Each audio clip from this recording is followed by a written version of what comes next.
In section 7 of chapter 13, we look at the transforming data section, and I'm going to use the illustration on pages 459 through 462.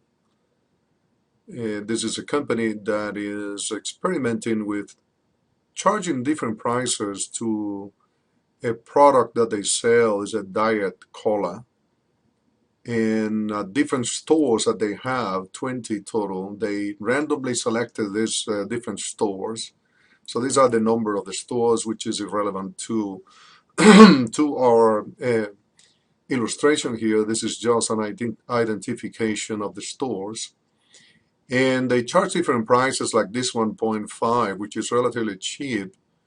And the sales are 181, but for example, the store number 296 will charge at a different price of much higher, 184, and they sold 11.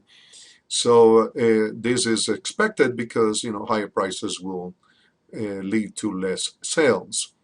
So they want to know what the relationship is between the price and the sales, so they can determine, given that, how to adjust the price to increase or increase their sales.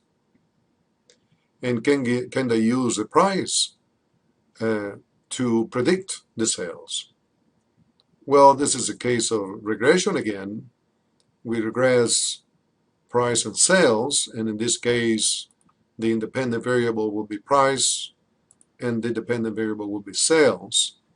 And if we select the two numbers here and insert a scatter graph, we will get that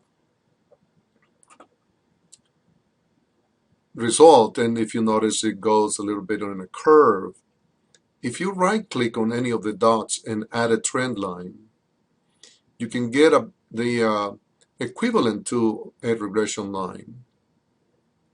And if you notice, the values in the middle here, they're all below the line, and the values in this extreme and also this extreme, they are above the line, which is not what you should expect in a regression line. In a regression line, you'll have points or dots that are above and below the line, distributed almost evenly.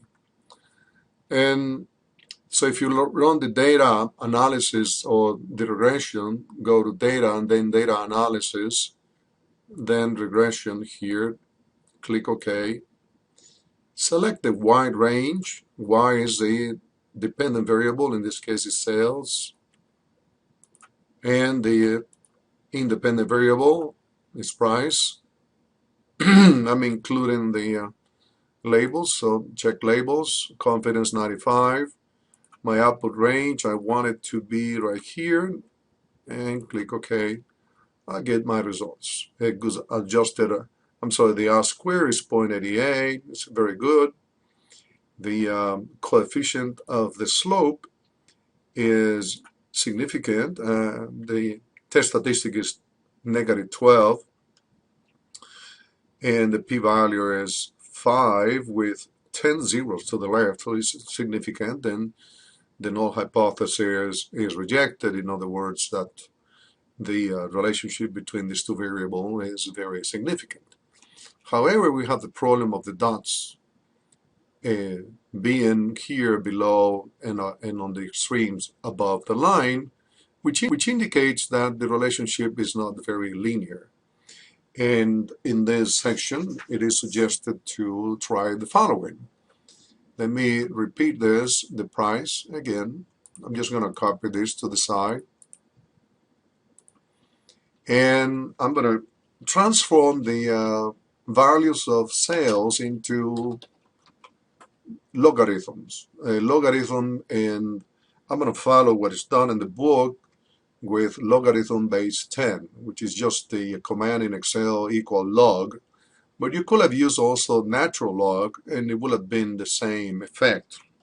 So let me just put, following what the book has, equal log, and indicate here sales C4, which is the sales. That's the dependent variable that I want to transform into a logarithmic value, and copy this down. I get all the logarithms that are equivalent to all these values.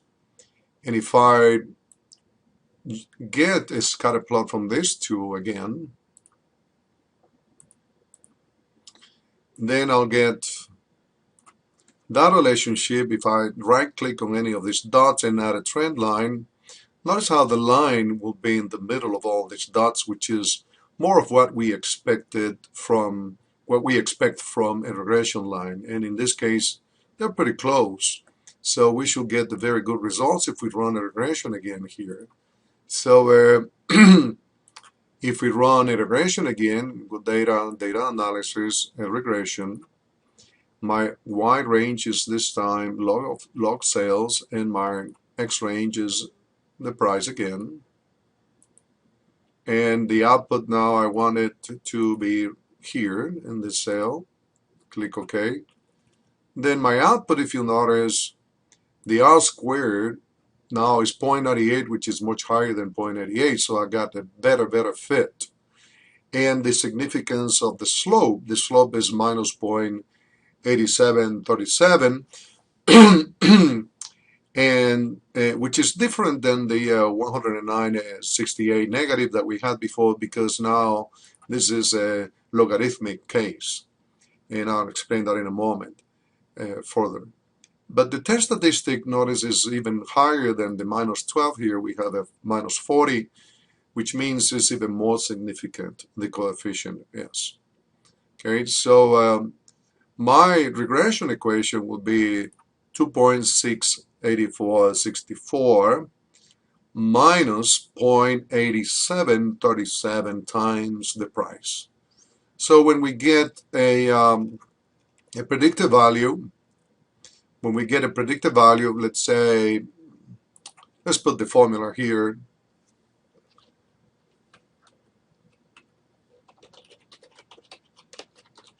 Let's just label them predictive values of sales. And this is the equal to, notice that this intercept is this one here, that is M52, and I'm going to fix it because I'm going to copy it, right? And then plus, I'm going to use the price sale, which I'm going to fix too, times the price, and in this case it'll be the first line here, times E forward. So that'll be the predictive value using the sales, and what I get is 224.76. And I copy, then I get all these results. However, all these are logarithms. So how to get this back to the normal sales values? Well, you just calculate, actual. Let me just table this actual sales. This is just the remember the log is base 10, so you just type equal 10 to a power, and that power is G4. Okay, so notice you will get your predictive values, and then copy. You get all these predictive values of sales. Left one out. And notice these values are pretty close to the actual values that we had originally. So this would be the predictive values right on the regression line using the logarithmic version of the model.